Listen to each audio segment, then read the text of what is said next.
everyone to the Tuesday, March 15th, 2022 meeting of the Parks Advisory Commission. This meeting is being held electronically to protect public health and safety due to the COVID-19 virus and to comply with orders issued by the governor, the Michigan Department of Health and Human Services, and/or the Washtenaw County Health Department. We intend to conduct this meeting similarly to an in-person meeting. However, please be patient if there are technical issues. Public comment will be via telephone only. To speak during any of the public comment opportunities, please call 877-853-5247 or another of the published numbers and enter meeting ID 949-7173-0458. This information is also available on the published agenda in the public notices section of the city website and on the broadcast of this meeting on CTN Channel 16, AT&T Channel 99, and online at www.atugov.org/watchctn and select government channel. Josh, could you please call the roll? Yep. Commissioner Morrison. Present in Ann Arbor, Michigan. Commissioner Forsdorf.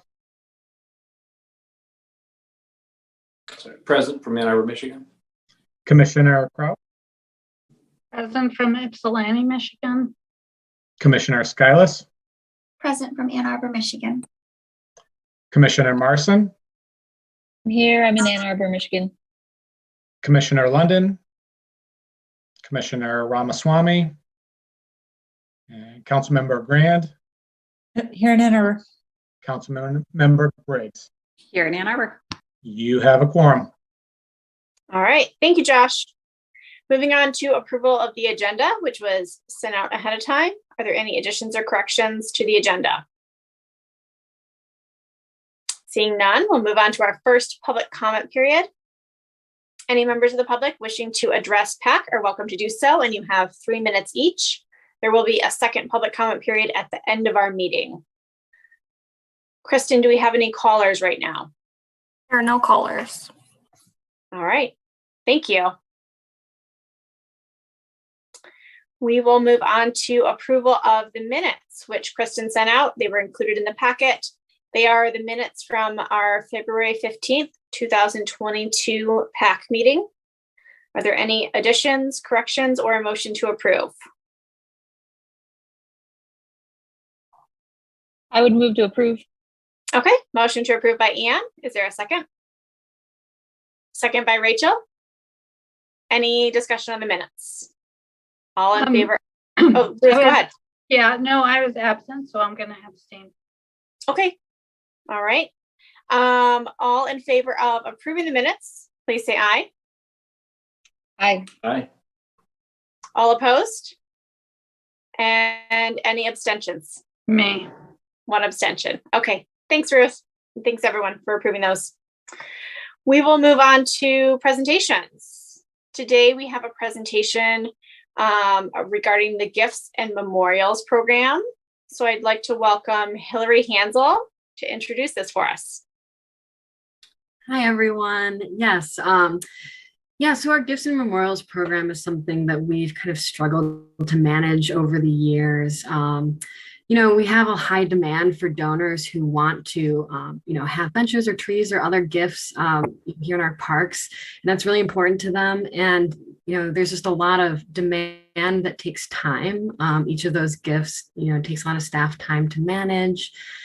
And so we've been looking for years kind of like how we can improve our process, how can we make it better. And so starting back a few years ago when we hired the second park planner position, we actually had those candidates present ideas for kind of improving this program. How can we make it better? How can we better serve those people that want to donate? How can we better, be a little more proactive in kind of how we manage it?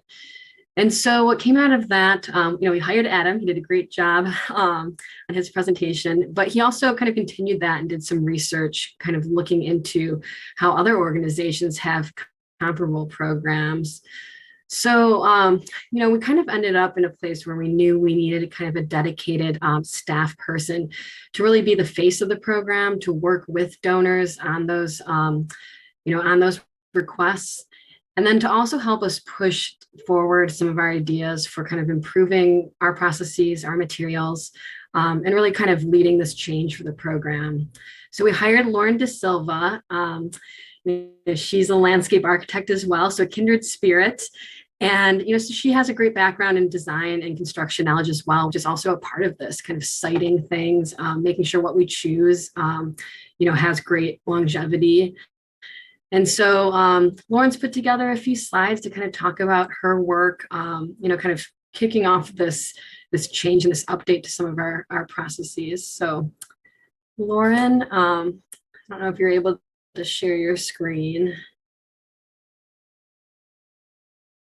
And you might be on mute as well, but there should be a little green share screen button in the bottom. All right. Can you hear me? Mm-hmm. Okay, great. Hi, everyone. Nice to meet you. Bear with me. It's my first PAC meeting and my first Zoom meeting in a while. I'm trying to share my screen. Here we go. Yeah. All right. Can you all see my screen? Yes, that looks good. Okay, great. Yeah, so thank you for the introduction, Hillary. I've been brought in to help with the Gifts and Memorials program, and to kick it all off, we have hopes of kind of expanding this program, building up a bit, but the first step in that process, I think, is to just review what the current program is with everyone here on PAC, so everyone can get a good refresher. So we're going to do that briefly today, take a quick look at the current program, then hone in on some of the needs and opportunities that we find in the current program, and then talk about our next steps. So brief review, existing Gifts and Memorials program.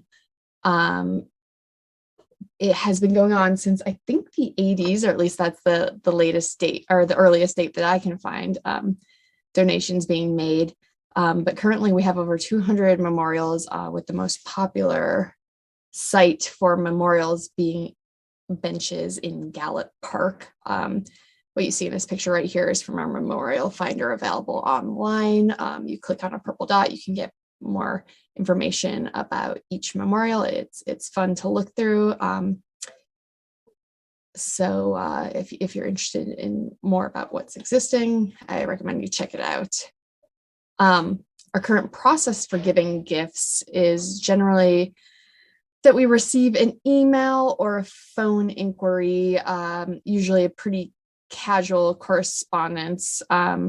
We initiate coordination with the potential donor about where they would like to donate an item. Again, that's typically going to be a bench. And then we kind of run that location coordination past our parks maintenance folk and any facility managers over here, and determine if the bench or whichever feature they're donating is suitable for the park. There's a lot of back and forth with aerial maps or on-site visits with potential donors to cite a location, then another round of coordination with the parks department. The donor sends in a check and an application, the item gets ordered and shipped, and then our park operations folks will install it. This process from beginning to end can take anywhere from a couple months to a year. This image that you see right here is just an example of a map that we're working through right now with a bench donor in Burns Park and some options for that bench. So it's a pretty time-consuming process.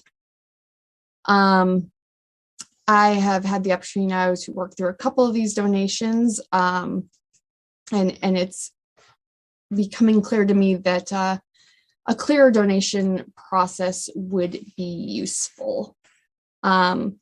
Currently, we have the Guide to Giving, which is a PDF that's available online. And it is a useful guide, but I think it could be more user-friendly and lay out some more up-to-date pertinent information, such as the cost of donations, and highlight the process a little more clearly. Additionally, our web page and our digital and our application and payments could be made more streamlined and possibly go into the digital realm. I think they could also clarify what options are available for donation and which items are not really available or items we are not very flexible on. I think if we kind of worked on streamlining this process, we could improve our efficiency and save time and effort. We could also create better records of our process, which would help us maintain our sunset clause policy, which is a 10-year sunset clause on kind of the city's responsibility towards maintaining donated gifts. As I mentioned before, our current gift options are mostly centered on benches, being the most popular at $5,000 a pop. Picnic tables, similar, and then trees. We often receive requests for memorial trees, and those are actually available and run through Adopt a Park. And those costs, the price point is lower, but the donor has to include tree material and ongoing labor and maintenance of the tree. So overall, we've got a high entry level cost for gifting within the city. And again, not very clear in writing clarification on what a donation includes. So we see here to address an opportunity to address additional park items, maybe expand our list beyond just benches and clarifying again the whole process. Then lastly, we see the Gifts and Memorials program needing to kind of link up and have a stronger vision with its overall role in parks. Expanding our menu of gift options to address broader park needs and considering specific needs at specific parks, I think is the direction to go. We should consider presenting predetermined options for where gifts are available in some or all parks. This will allow us to be more proactive about getting things that parks need and minimize kind of gift saturation, such as you see at Gallup Park, where just everybody sees a bench and then wants to place a bench, and there's no kind of broader master plan for where those benches or gifts should go. We could also consider group memorial options for popular parks, such as our Gallup and other regional parks where there's high demand but limited needs and spaces now. And this picture that you see is just another example of kind of a bench gift saturation point in Gallup Park. Then our last need, I think, is a more equitable path to gift giving. Again, our price points are pretty high. We have an opportunity here to create price points that are within reach of the larger demographic to increase access for all residents. We have an opportunity to consider a hierarchy of donation options with lower price points at parks with less demand, i.e. not Gallup Park. There's an opportunity to create a menu of gift options for smaller amounts that still have a positive impact on our park system. I think from what I've learned in my few months here is we've got great residents who are very willing to give, and we want to make it easier for residents of all abilities to do so. And then we have an opportunity to strive to strike a balance between opening up greater access to gifts, but also keeping the overall quantity of gifts manageable, again, so we don't reach kind of saturation in any one particular park or lose sight of a greater vision of the amenities in any one particular park. So our plan, our next steps for fleshing out the Gifts and Memorials program is to develop a plan for the build out and then come back to PAC. I think our timeline we were thinking was late summer, early fall to present a draft program, provide updates as needed to keep you all informed, and then hopefully by the end of the year have a final presentation and then rollout of to PAC and a rollout of the program by the end of 2022. Thanks, Lauren. And I think, one thing that would be helpful for us kind of as we work with Lauren kind of through, these updates kind of our existing program, it would be great to have, some PAC participation. So if there's a PAC member that would maybe be interested in kind of reviewing things as we go along or being a sounding board, that could be really valuable for us as we kind of explore these different options, kind of in the interim before full draft programs presented. So I don't know if anyone has any specific interest or even would be willing to kind of look over some of these new updated items.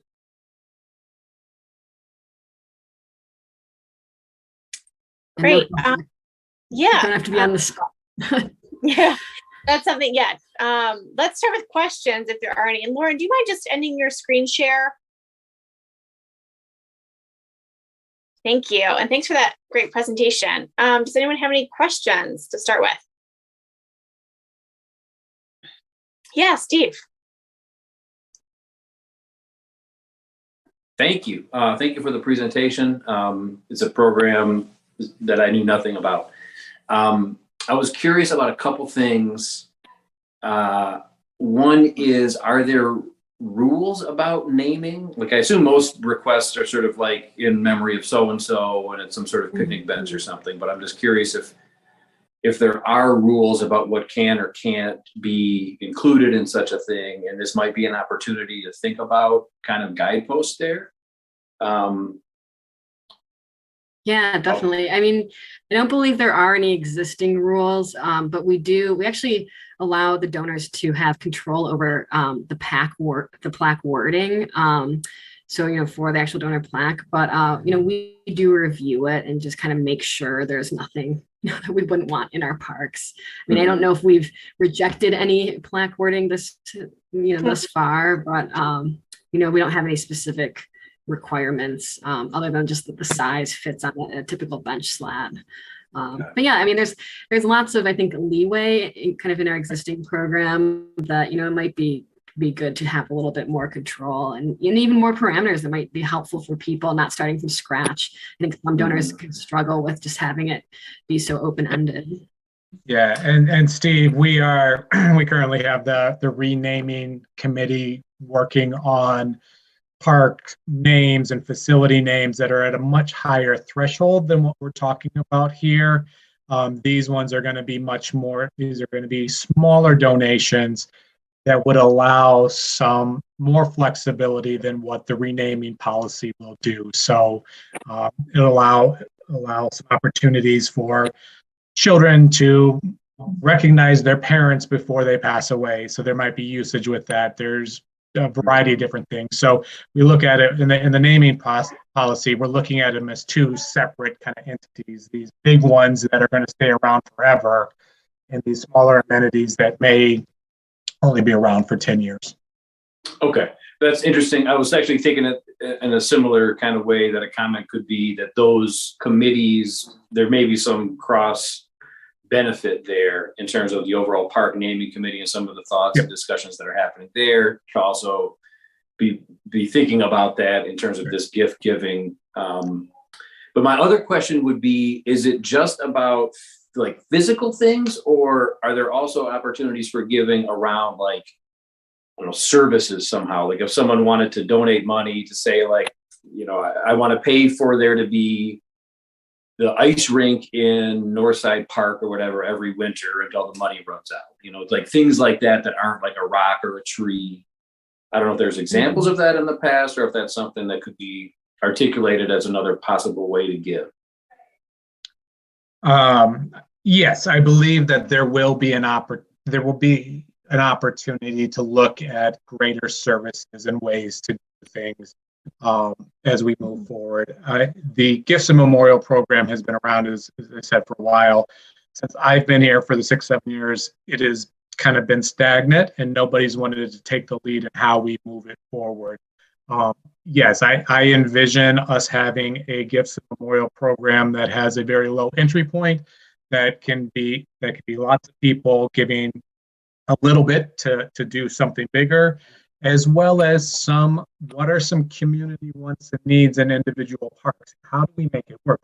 That's the big part of it is, what we don't want to do is as we look through these opportunities, we want to make sure that it is equitable across the city. And just because I have the funds to do a outdoor rink at Northside for my kind of own personal usage, we want to make sure that it remains equitable for all parties involved. So as we look at those type of things, it wouldn't be just for one location. It might be to help the program across the city and something like that for the one that you're speaking of.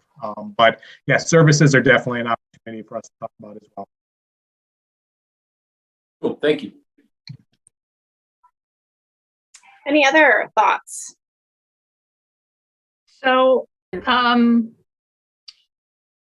I will say I like when I'm like walking at Gallup or Bird Hills or something. I like seeing them. I like reading them. I like the idea of more opportunities. I could think about things like maybe water fountains, but those might be higher end. Like I could see that might be more. So Lauren and Hillary, I'm wondering if you have thought about ideas of things that might be between 200 and 5,000. Yeah, we've gone through an initial round of brainstorming and had a couple ideas for lower price points. We're not, right now we're just at the very early throwing darts at the dartboard stage. But some ideas that have popped up have included pavers. I think maybe if you've been to the Detroit Zoo, you've seen the paver program where you buy a brick and get an inscription, and those tend to be lower price points. But you'd need to get enough interest there. And again, probably wouldn't be a project that occurred at every park, but maybe a couple of regional parks. We've discussed sculptures that can kind of have add-on pieces, if you can imagine, for example, one that I've seen that I've liked is a sculptural tree that, people can write an inscription on a metal leaf and hang the tag on the tree. So something where you're contributing to a larger piece of something, but your actual individual contribution is much smaller physically and has a lower price point. So those are kind of just some initial ideas for physical items that would be the lower cost of entry. And then of course there's just the idea of being able to donate to a fund that is going to work towards some larger project that will benefit the community, and having an idea of what maybe some of those projects or services could be. And then for something like that, maybe the physical recognition would be like a really nice certificate, or and you could donate any sum of money. We don't want to preclude, the little kid that, has $10 that he wants to throw in, or, the family for whom $50 means a lot. So those are just some initial thoughts. Yeah, we also kind of talked a bit about, the price point for benches. So I believe like at the Arboretum and Botanical Gardens, memorial benches are around $10,000. Ours are around $5,000, but like within that $5,000 is the cost of the bench, the cost of the time for the staff people that are coordinating this, the people who are installing it, as well as kind of that ongoing maintenance for it. If there are boards that need to be replaced, something within that kind of 10-year time frame. So there could be opportunities to lower that price point at other parks. Right now for a park like Gallup Park, we wouldn't want to lower that necessarily because there's already such high demand there.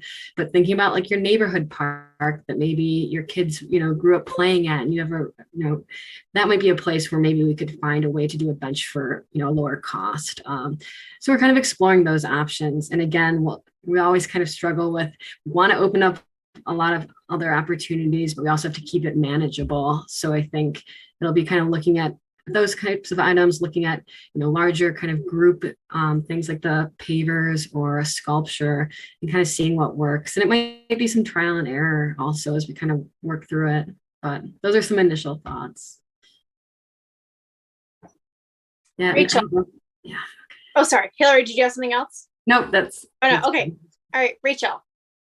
I wanted to ask about your profit margins for this program. Are you losing money accepting these donations when you add in the intensity of that timeline and staff effort?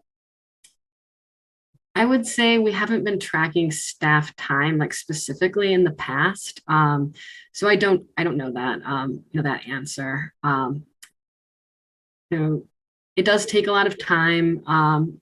Josh, I'm not sure if you have perspective on that, but yeah, I mean, I would say that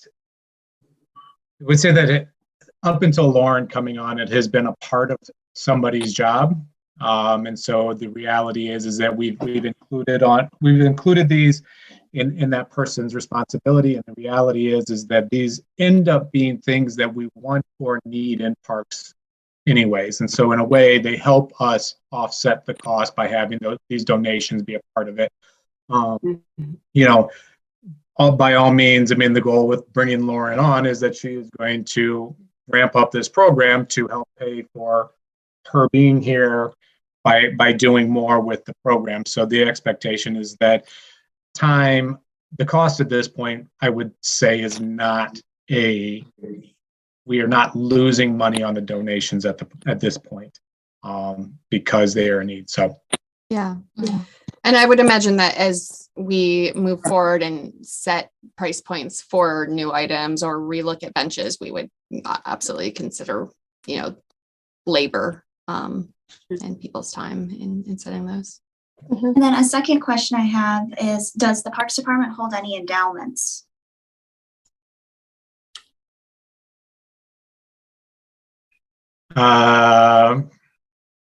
Not specifically for parks. We have funds that we use for some projects, but not a traditional parks endowment to buy into or to fund into it. So, and would the Parks Department be open to an endowment? Obviously, there's a lot of logistics there, but if a donor came along and said, I would like to X, and you said, that's wonderful, this requires a kind of maintenance that cannot be built into a yearly budget, we would need an endowment to make sure that this happens. Would the city be open to an endowment? Yes. I mean, the reality is a lot of the projects, I mean, part of when I speak about individual projects, the skate park has a bit of an endowment maintenance fund for maintenance on there that they pay into it. We are doing more of it. We just haven't reached out in particular in this it's a project-based endowment versus the idea of working to start that up. So, but yes, we would be interested in it.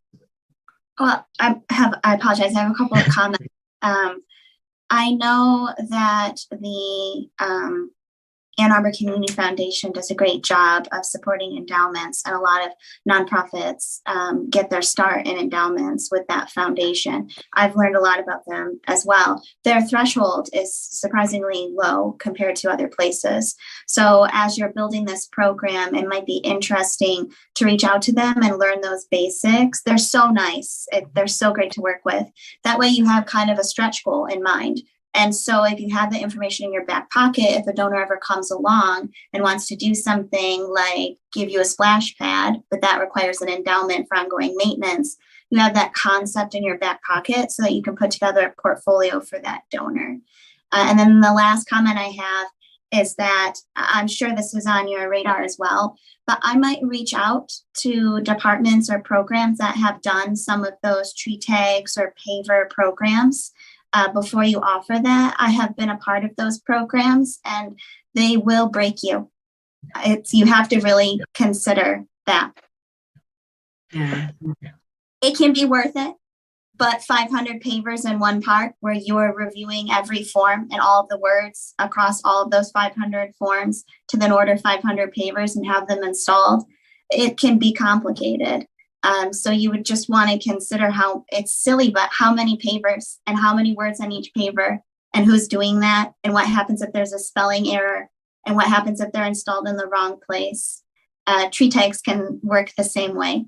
So that's part of why I was asking questions about an endowment, because it's a lot easier for staff if low-level donations were funneled to a fund that had a community-wide impact.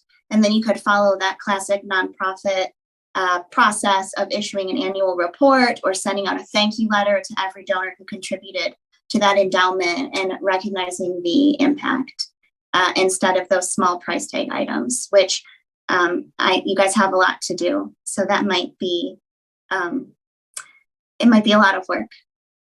Those are both great tips, Rachel. Thank you. Yeah, thank you for that perspective, Rachel. Ruth, I see your hand, but I think Councilmember Briggs, you were first. So why don't you go ahead?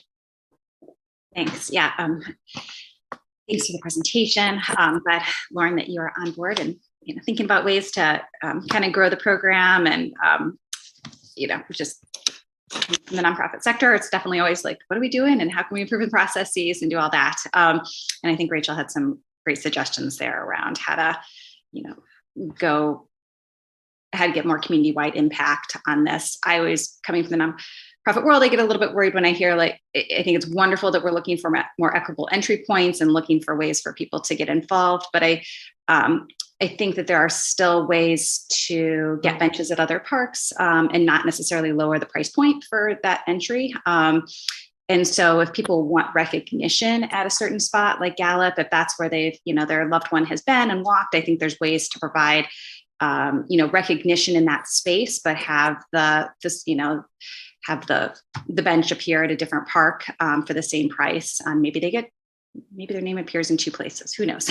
But there are ways to I think maybe make that happen. And also maybe one of the reasons people keep asking for benches is just because that's how they, that's what we're offering and that's what they're seeing. And so I think the more as you grow the program and show opportunities to go bigger, I think that you will find, keep hearing about all of the maintenance needs for our parks and capital needs. And I think that there will be, potentially not, there will be some interest in sponsoring much bigger price points too for different items as well. So excited to be able to see how this kind of shows up in small ways as kind of, and also in larger ways in our parks.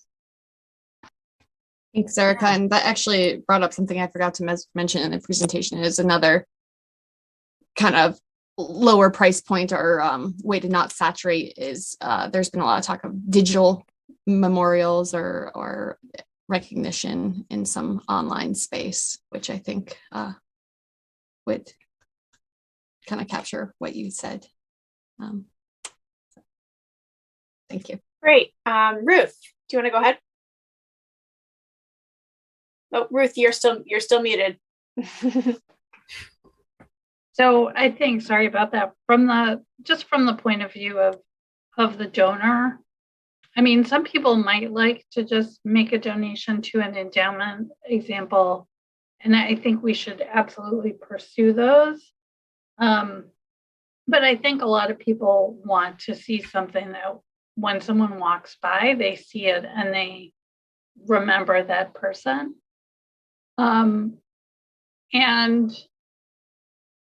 So, but I was thinking about what you said about this. So to me, that's an important piece of the value, I guess, is that there is like the ability to have this public statement. But I also was thinking about what you were saying about streamlining things. And I really think if it's benches, for example, if we can map out, here's where there's space, then these are the places you're permitted. That streamlines it for us. It also makes it easier. It may make it easier for people who didn't actually think about, putting a bench in their neighborhood park, but when they actually see that's an option, then that's like, oh, that is a good option. And I think it would make it easier on our end if we're able to map out, here's where we would like to put benches that are naming opportunities or whatever things that are at different price points. Like, I think that would be probably really well received and actually make things easier for everybody. And I will add a comment on that. We have been very reactionary with memorials. We are waiting for people to come to us because of time, because of staff time. Our goal with looking at the needs that we have at different parks and different things is a good idea. It's just taking the time to actually inventory and figure out what we want. So our goal is, as we move forward with this, is to be more proactive so that we have that list together. Rachel, did you have something else to add? Yes, Ruth's comment reminded me of something, so thank you so much, Ruth. I was wondering whether or not any of that kind of brainstorming master list could be a part of the inventory that occurs under the pros plan. Yeah, that's a good point. I'll have to look at the pros plan again. I'm not sure it gets as specific as what we're looking for kind of the Gifts and Memorials program. Pros plan's just a little bit of a wider look. There's probably a mention of it in there, but I think the timing, there is some overlap, so it's something we can consider. But I think that this is kind of its own separate initiative, and even I guess from an inventory standpoint, that just gets into like a physical level, detail level that the pros plan doesn't necessarily get down to kind of that level of detail. I don't know if I'm explaining this right, but yeah, I think there can be mention of it in the pros plan, but I think it's maybe just a little bit too specific to really be at that like kind of community-wide input scale. So good question. We can definitely talk. We can think about it and with the task force about the pros plan to see how it might make sense. I think that there is an opportunity. Yeah. Again, we've had a couple conversations about the pros plans, and we want to make sure that the survey is at a high enough level that we get the community interest, not not as in the weeds as some of the questions that we've got from individual groups. So I think there might be a way to.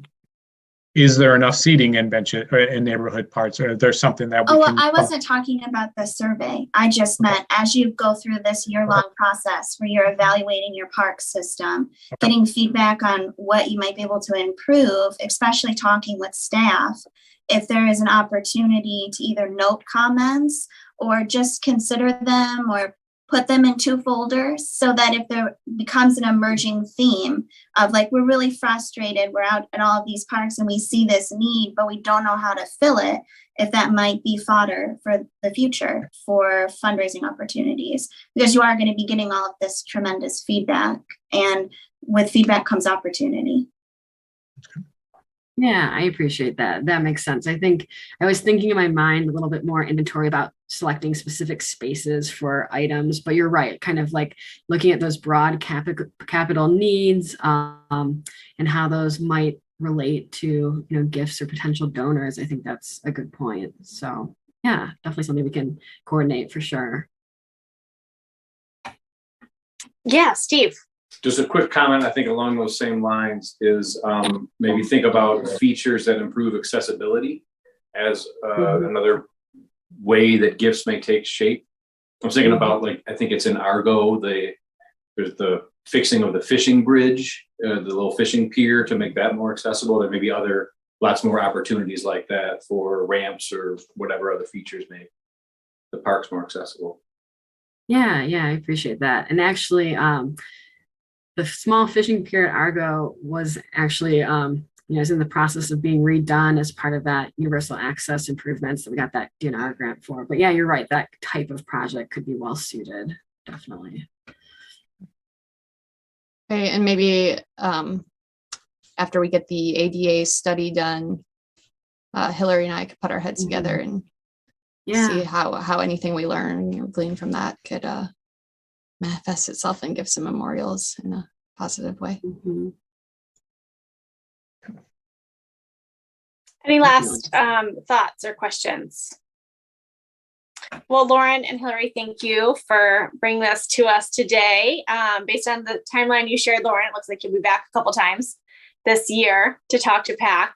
And again, just if anyone is interested in being part of this process and sharing further thoughts, you're welcome to reach out to me or Josh or Hillary or Lauren directly. So thank you. And Hillary, I know we'll see you in a little bit on the agenda. So moving on to the reports section of the agenda. First up, report from Parks and Recreation Manager, Josh. Yeah, just a couple of quick ones. Wanted to give an update on the different positions.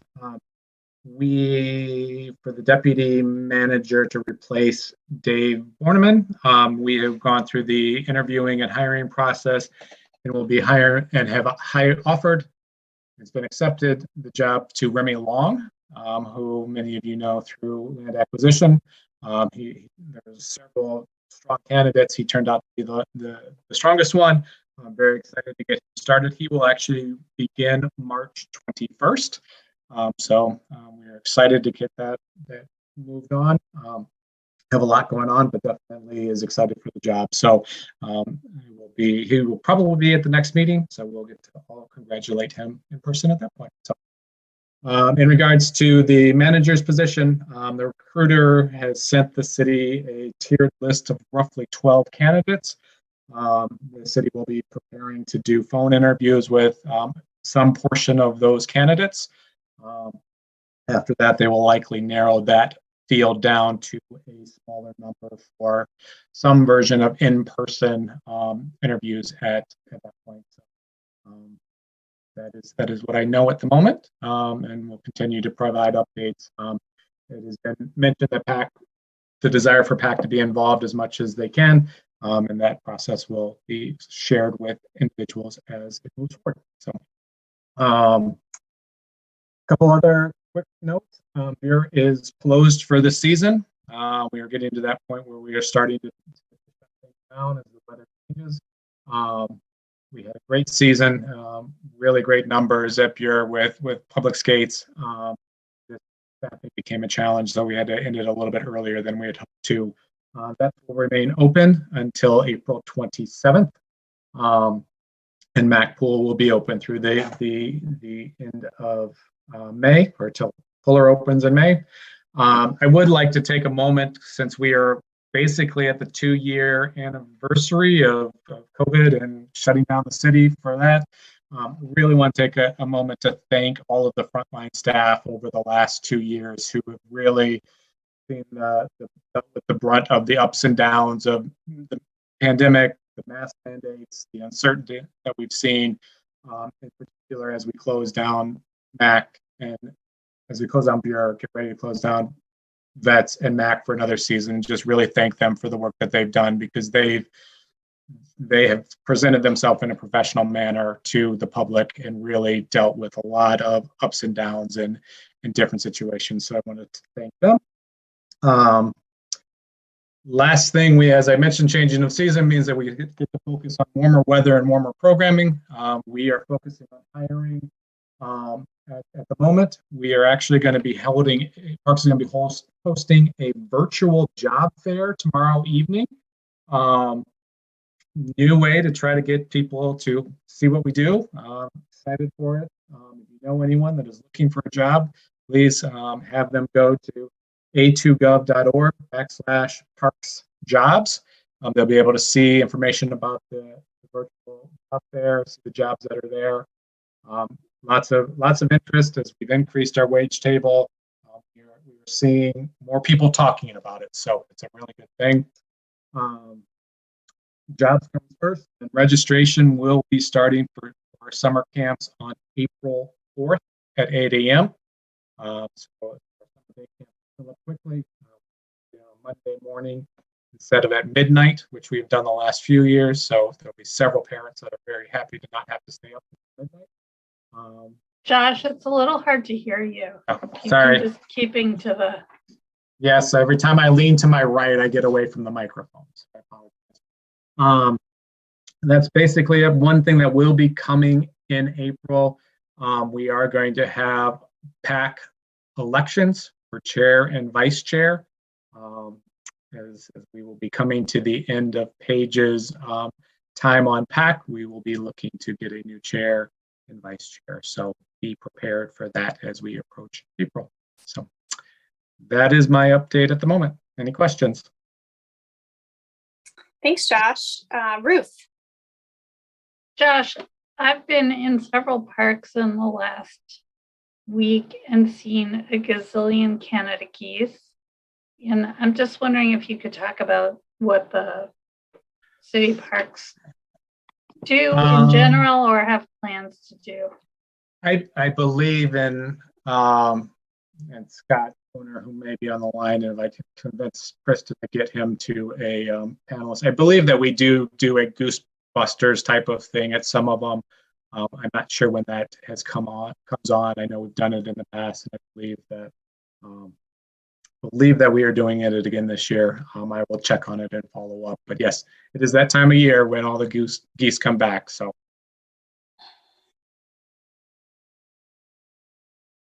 Any other questions or thoughts for Josh? All right, I'll just add to what Josh said. Since we do have elections coming up next month, if you are interested in the chair or vice chair position and want to just know a little bit more about it in terms of time commitment, feel free to reach out to me or Lauren at any time. Moving on to report from the Recreation Advisory Commission. We don't have a RAC representative with us today, but we do have exciting news that Larry O'Connell will be joining us as our new RAC representative. So Josh has reached out to him, and Josh and I will be scheduling sort of an orientation and PAC overview with him probably in early April.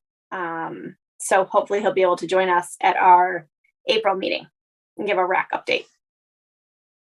Yes, and I just want to confirm that we do have a Goosebusters type of thing that will be happening sometime here in the spring. Great, thanks. Good name for that. Reports from other relevant commissions, committees, boards, and our task forces. Any task forces or Steve, is there any updates you want to give? Yeah, with regard to the center of the city group, there have been a couple of responses received to the request for information. The Council of the Commons is reviewing those. They are in the direction of defining a process and timetable to arrive at the ideas and sort of construction process for the site. It's not like they are specifically articulating the exact vision of what amenities or features might be there, but more to define that process. So two responses have been received, and the last meeting was to discuss and come up with sort of questions and further information that we would like to get in response to those so far. So. And I will add to that, I did have a conversation with some of the individuals, with the chair of the Council of the Commons and the council members.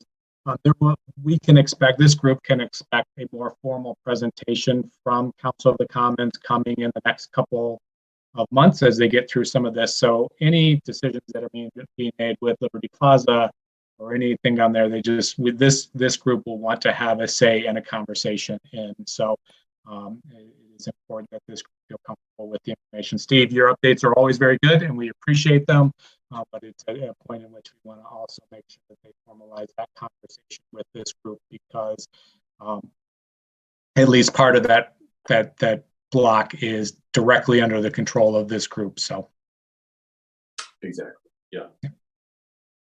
Great, thank you. Anne.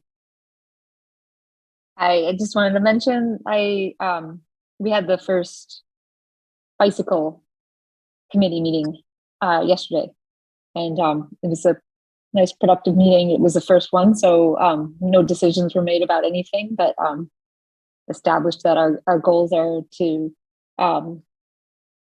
work towards a document that makes recommendations pertaining to the bicycle ecosystem, including the pump track idea, to PAC, and then on to, I guess, City Council at some point. Great. I'm glad that group is getting started. So thanks for being part of that. Any other updates? I think that's all for now. So we'll move on to unfinished business, which we don't have any today. So moving along to new business. We do have one resolution today, which is a resolution to recommend approval of a contract with, Josh, is it Rauhorn Electric? I believe so. Yeah, okay, maybe Hillary will know. Rauhorn Electric Inc. for the Veterans Memorial Park Skate Park Lighting Project with a price tag of $269,955. So I'd like to welcome Hillary back to discuss this. Thanks. And I have Chris Ellenboss here. They're part of our engineering and lighting consultant team. So I'm just going to share my screen again. I have a couple slides here. So just to remind everyone why we're doing this, because this project has been going on for a couple of years now and had a bit of a delay due to the pandemic. The reason we're looking at lighting the skate park is that, it's open, for regular park hours, 6 a.m. to 10 p.m., like the rest of Veterans Memorial Park. But, unlike the ball fields that are adjacent to it, it doesn't have lighting that would allow it to kind of continue into the evening hours.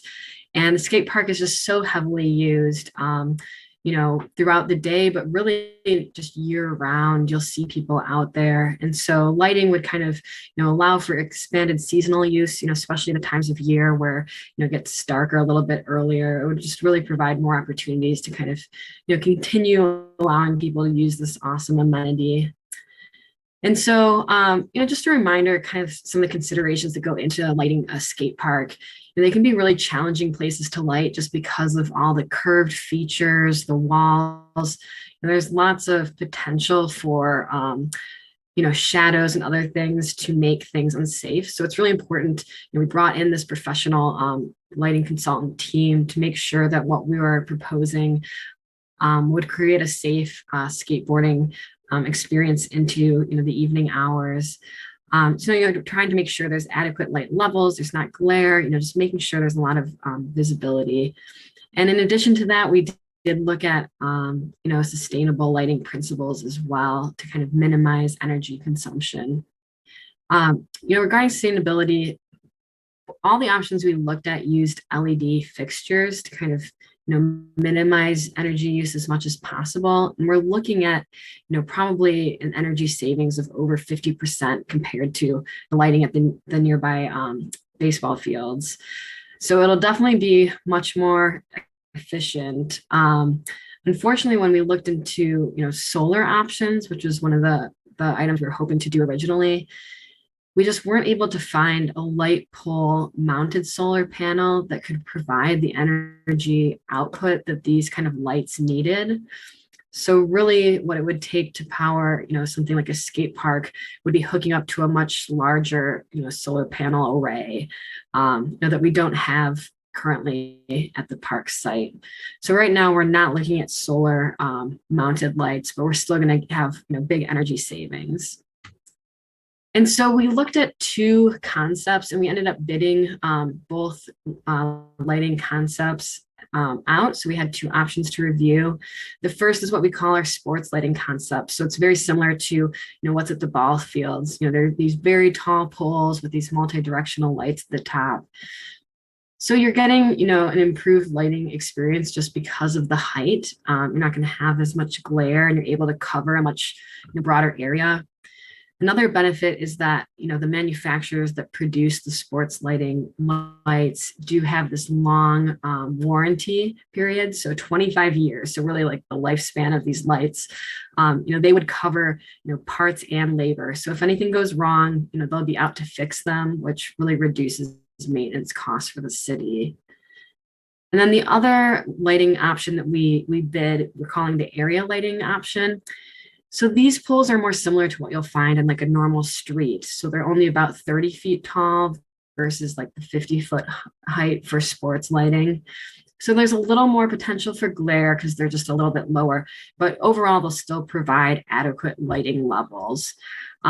This option, because it's not, the sports lighting manufacturer, it's just going to be a standard warranty for the products of a few years. So any of that kind of like long-term maintenance or replacement of fixtures would really be more of the city's responsibility. Still both options provide adequate lighting levels. They're just kind of two different approaches. And so, this is kind of our last project that we did through the old system of bidding, putting a project out to bid. So we received 2 bids for this project. The sports lighting came in at $335,000, the area lighting at $269,000. And so these costs were much higher than what we had originally anticipated. So when we began this project way back in 2020, we thought we'd be around 160 to 200. In 2021, when we put the designs together, we saw that prices were already starting to creep up. So we did actually, update our cost estimates at that time.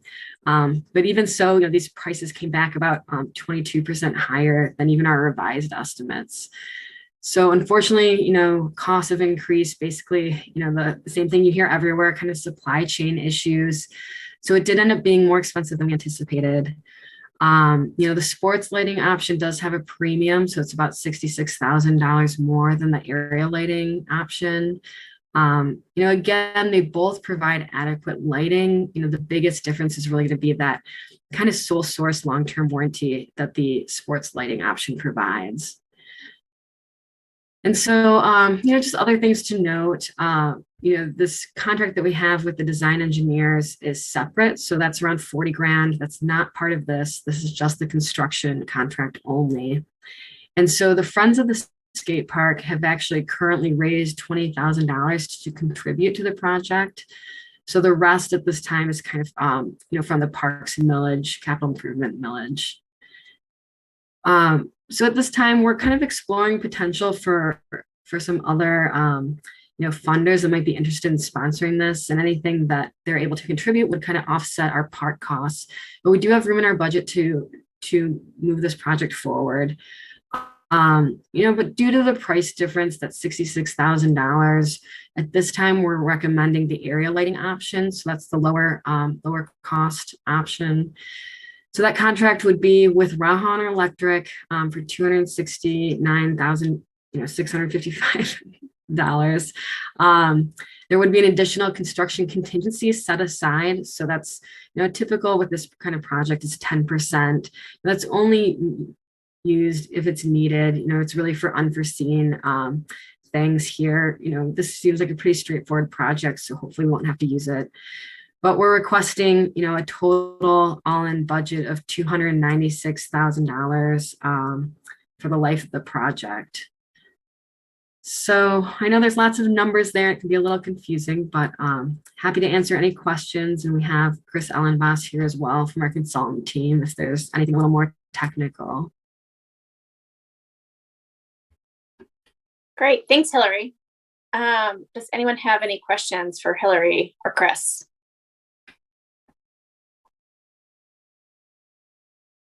Yeah, Councilmember Briggs, go ahead. Yeah, I was wondering,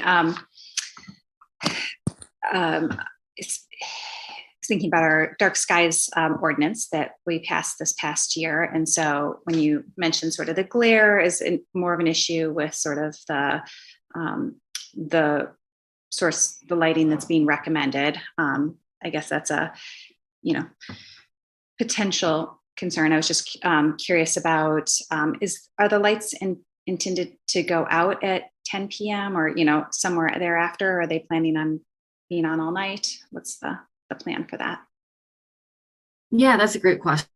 No, so we would plan to have them turned off at 10. We've talked through options that we would have, a sensor system. So it would let people know, that the lights would be turning off. We would have buttons out there that if someone needed an extra couple of minutes, they could turn them on. So we thought through some safety items with that. But yes, they would be turning off at the end of park hours, unless there was an event or something, that was approved in advance. We would have control where we could make those adjustments if needed.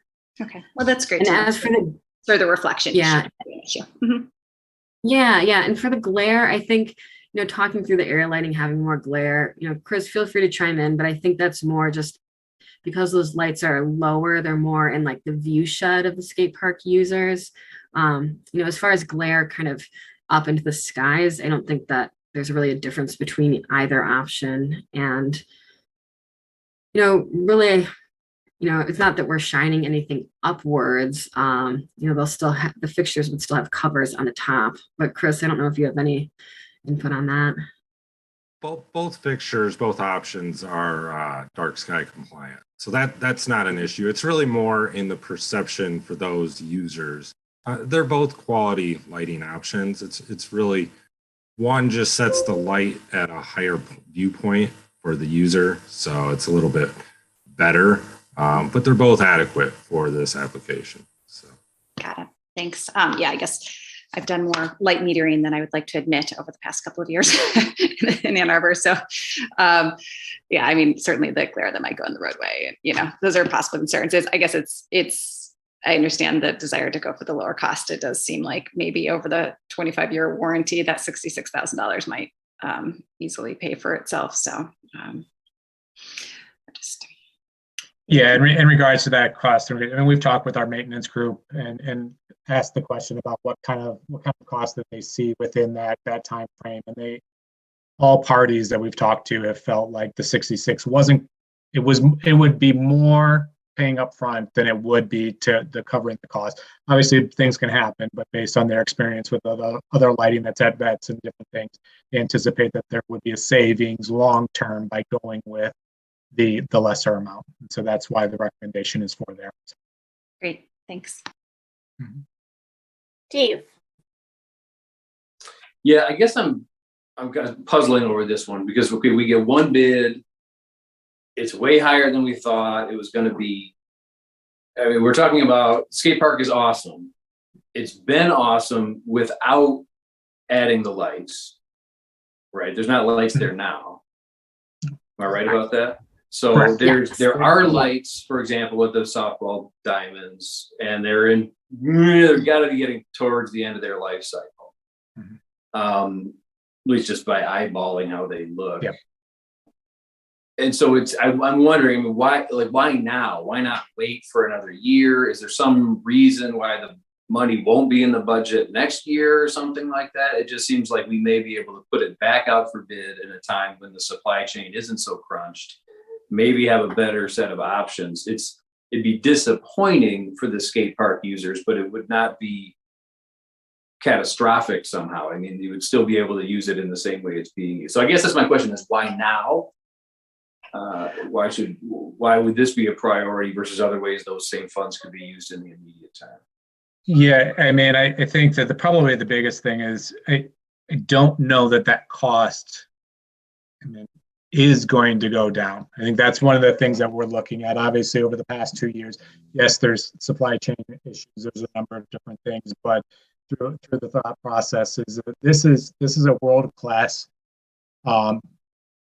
amenity within our parks that 20 feet over, there is lighting for the baseball fields past 10 o'clock because of games and things that are going on. And you've got this world-class amenity that is being utilized in probably an unsafe manner because of the lighting towards those evening hours and different things. And so the idea is that this project is at a point where, yes, we could go back out to bid.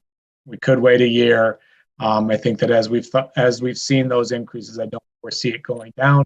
I don't know that we will see more bids coming in. I think that as we've seen throughout the last few years, there's fewer and fewer multiple bids as we move forward with different things. And Hillary can speak probably a little bit more about that. But the days of us getting multiple bids for a project like this are fewer and fewer than before. So I think our reasoning for why now, I think it's an opportunity. We've got some support from the skate park. We've got some opportunities with some other asks that we have going out.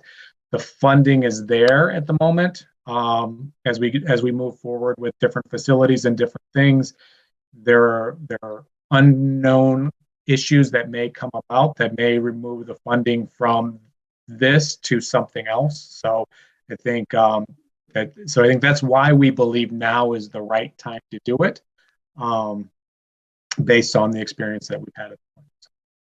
So I guess then the follow-up question is, okay, if now is the right time to do it, then why do the cheap one, right? If it's worth it to do it, shouldn't we do the better of the two? I understood that there was not necessarily a cost savings for the warranty, but there also seemed to be some like user benefits to have the taller poles with the different sports lighting setup. So just, I was curious, if we're going to do it, why not do all of it? Well, I think that we look at the buckets of money that we have in place. The extra 60,000 may be a little bit harder for us to pull this off at that moment. So I think there's a component of that without going into all the details where all the funds come from. We would likely need to pull some funds from some contingencies or some other opportunities to make this happen at the moment, which we can do. Going the extra 60 is not something we necessarily have in this fiscal year to do. So, okay, that's helpful. Thank you. Yeah.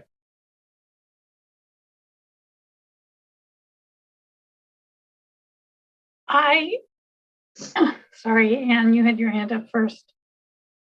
Sorry, go ahead. Ruth, go ahead. Okay. I mean, I confess I have some of those same feelings that it seems like, and this is not really about the cost, but about it seems like the other choice of lighting really seems like it's better. And so I guess that's, and so it almost makes me think like, should it be rebid just for that? Yeah, I mean, I guess, Chris, could you talk a little bit more about, the differences between the two? Because it seems like, from a lighting quality, what you're really looking at are kind of foot candles across the site, making sure that the surfaces are properly lit. And there's different methods to get there. So I think, both methods get us to a well-lit skate park. And, there are a couple of benefits to the sports lighting approach. But, I guess I'm hesitant to say, oh, if we go out and just rebid the sports lighting option, I would be worried to think that we might get more bidders, because we could end up with none, and then we don't have, kind of a path forward. I know that Chris, made an effort to kind of reach out to potential firms, lighting companies to bid on this project. And even so, people were really busy, and we were only ended up with the one bid. So I guess I do have just some concerns about our ability to go back out there, especially, that this company might not, put their, hat in the ring again after having gone through the effort. So. Yeah, Hillary, I guess just related to kind of the differences. I mean, as you mentioned, the lighting levels on the surface, the lack of shadows, those getting adequate lighting at the surface level, preventing shadows, is really critical. Both systems do that. When we were kind of working with our lighting engineer, I'm not the lighting engineer, but the one we were working with, I mean, really, he kind of framed it as, if you're going to have, say, televised events or something of that nature, then the sports lighting makes a pretty big difference, because they sit higher. There's less opportunity for the light to kind of play into the frame. But generally speaking, for the user, it's not going to make a difference on one or the other. The real difference really comes down to, a sole source, and having one person to go to if there's an issue with the system. That's the primary benefit. From a lighting standpoint, both provide adequate lighting. And so I guess to the other element, I, having been involved in the street lighting side for the city, 3 projects over the past 5 years, very similar contractors in those 2 realms. We reached out to all of them, really tried to push this project. It's not a huge project in the grand scheme of things. And unfortunately, we were only able to get one of them interested on those projects. There have only been the same 3 bidders on all 3 projects. And we were hoping to get all 3 to bid here. We were only able to get 1 to bid here. And then as it relates to the sports lighting system, it's a sole source system that then is installed by a local electrician. I really don't think that you're gonna see any change if we were to bid this again with just that system. I mean, really our goal was, to try to compete the two against each other to try to get the best price out of both. Especially, I mean, just because, also on the sports lighting end, you have very limited options. So we were sole sourcing. So to try to get some competition there was one of the other elements to including the area lighting option. So. Thanks, Chris. Does that answer your question, Ruth? Or yeah. Other points for discussion or questions? Or I move for approval of the resolution. Great. Okay. Thanks, Steve. A motion to approve by Steve. Is there a second? Second by Ann. Great. Any further discussion? All right. All in favor of approving the resolution to recommend approval of a contract with Rauhorn Electric, Inc. for the Veterans Memorial Park Skate Park lighting project, please say aye. Aye. Aye. Aye. All opposed? All right, the resolution passes. Thank you. Hillary, thanks to you, and Chris, thank you for joining us. Thank you. Thanks. We will now move to our second public comment period. Kristen, do we have any callers right now? There are no callers. All right. Communications were included in your packet. We do not have a closed session today, so we stand adjourned. Thanks, everyone. See you next month. Thanks, Thank everyone. you. Bye. Thank you. Bye. Bye. Bye.